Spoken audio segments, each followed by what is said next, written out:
The first time I saw a spirit, I was 14 years old, going down the furrow behind a single-tree plow and a mule named Lancelot, the baked ground folding over the point of the plowshare, my dress little more than cheesecloth, blowing in the dust and wrapping around my thighs, with nothing more than lonely thoughts in my head.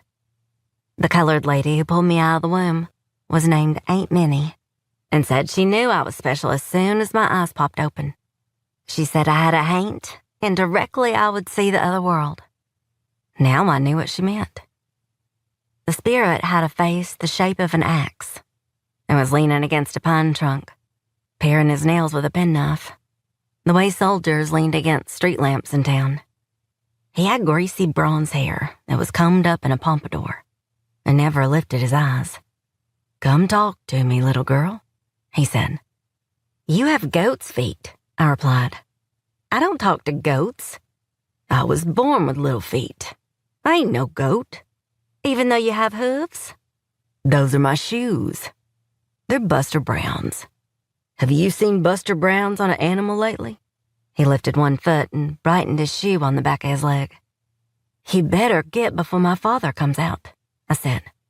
"That surrey, tied up at your veranda, is owned by a certain woman who don't spend a lot of time at church. I think your daddy has his hands full right now, if you get my meaning." "No, I do not get your meaning." The spirit, if that's what he was, folded his penknife against his palm and placed it in his pocket. Then he lifted up his face and let his eyes crawl all over my body. My skin was cold and pale as last week's milk. He walked toward me, his teeth showing at the corner of his mouth, like his jawbone was broken. The sky was stacked with black clouds, towering all the way to the heavens, crackling with electricity. With no warning, the spirit reached out to touch me. I had never been so afraid. I stepped backwards and almost fell down.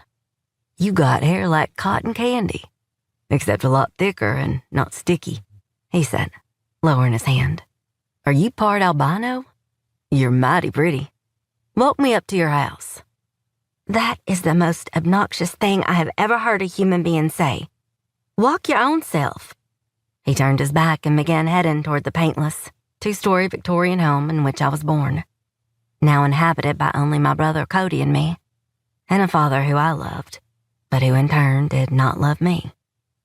I did not know what to do with this spirit, so I wrapped the reins on the plow's handle and leaned it in the furrow and followed him to the house. He looked back at me, his expression playful. "What's your name, little thing?" he asked. "Little thing?" "I didn't mean no offense."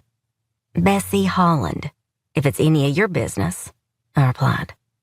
Why did I just do that? I asked myself. Although I probably didn't want to know, because the fact was I didn't have many friends. "That's quite a name," he said. "It bounces around like a jawbreaker." "What's that supposed to mean?" "Nothing. My name is Slick, but there's some that calls me Hit It and Get It." He laughed loudly, his mouth wide like a funnel, just as a bolt of lightning split the sky. The windmill by the barn was spinning, the hogs grunting in their pen, grit flying, the air blooming with the smell of rain. That was Texas in the dry season.